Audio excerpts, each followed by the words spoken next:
Welcome to Stories for Wonderful Children. I'm Dan Wendelin, your host and storyteller. For many years, I made up a new bedtime story for my children every night, and in 2020, I told them a story about a girl who attended an online school for adventuring, while they were dealing with online school themselves. I hope you enjoy these stories of Myra and the online school.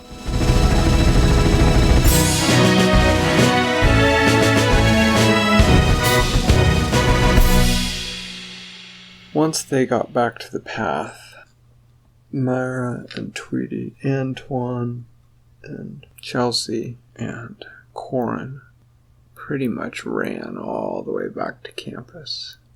They stopped outside the sneaker dorm and just stood staring at each other for a minute. "What was that thing?" said Antoine. "The deer said it was a string demon." "I've never heard of a string demon before," said Myra. "Has anybody ever heard of a string demon?" "No," said Corin. "Well, clearly we've got to find out more about this. Whatever that thing was, it was hunting giant spiders." "That's insane. Nothing hunts giant spiders. They are the hunters." "Well," said Myra, "tomorrow I'll ask Kisa if it's something that the third years know about. And Tweety, you ask Professor Tad. And Corin, you ask Cook. And Chelsea and Antoine, you all see if you can find that religion professor that I saw talking to the deer in the tavern." "Okay," said Antoine, "and now I guess we should get some sleep?" "I don't know how much I'm going to be sleeping," said Myra, "but it's definitely time to rest." So they all headed to their various rooms. Once Myra was ready for bed, was laying there, she could hear Tweety shifting slightly in her box of sand underneath her. "Have you ever seen anything like that, Tweety?" said Myra. "No," said Tweety. "Well, I'm not going back into the forest until I have some idea what's going on in there," said Myra. It seemed to take her a long time to get to sleep, but she woke early, determined to head to the cafeteria and get there before Kisa had left for her early classes. When she arrived, the cafeteria seemed reassuringly normal, and she swiftly found Kisa and sat down across from her. She was happy to see that her sister was not with friends this particular morning, but she did seem to be busy studying. "You have a test today?" said Myra. "Yeah," said Kisa. "Are you ready?" said Myra. "Yeah," said Kisa.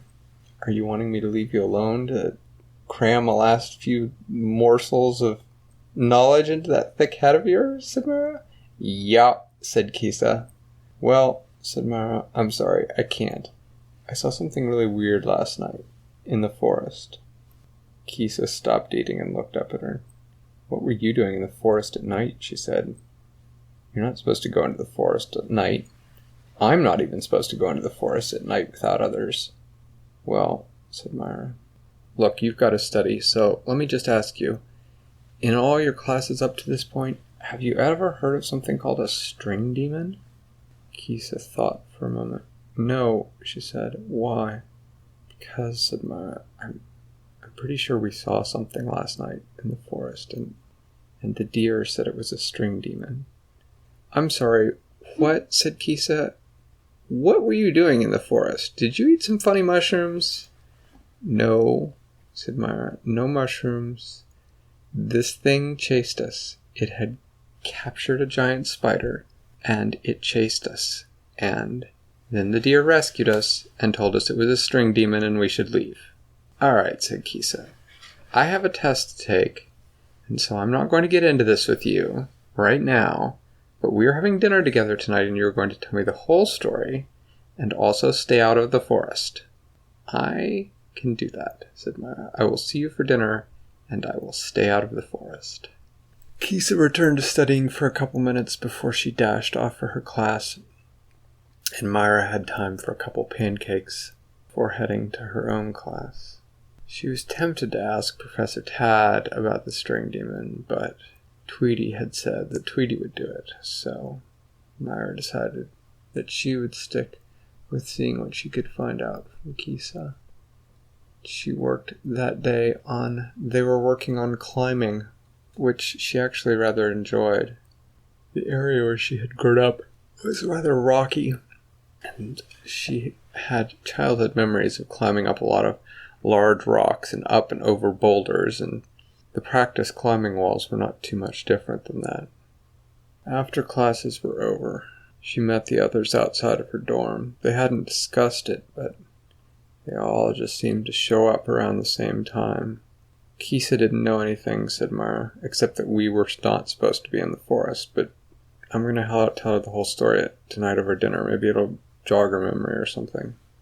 Tweety said, well, I asked Professor Tad about string demons, and he said he didn't know anything. Although, I don't know. I think he might have been not quite telling the whole truth, but how do you tell with a sneaker professor, you know? Fair enough, said Myra. She looked over at Antoine. Chelsea, did you all get anything out of the religion professor? He definitely knows something, said Antoine. And he definitely isn't telling us, said Chelsea. He asked us some questions about what we saw, and told him about it.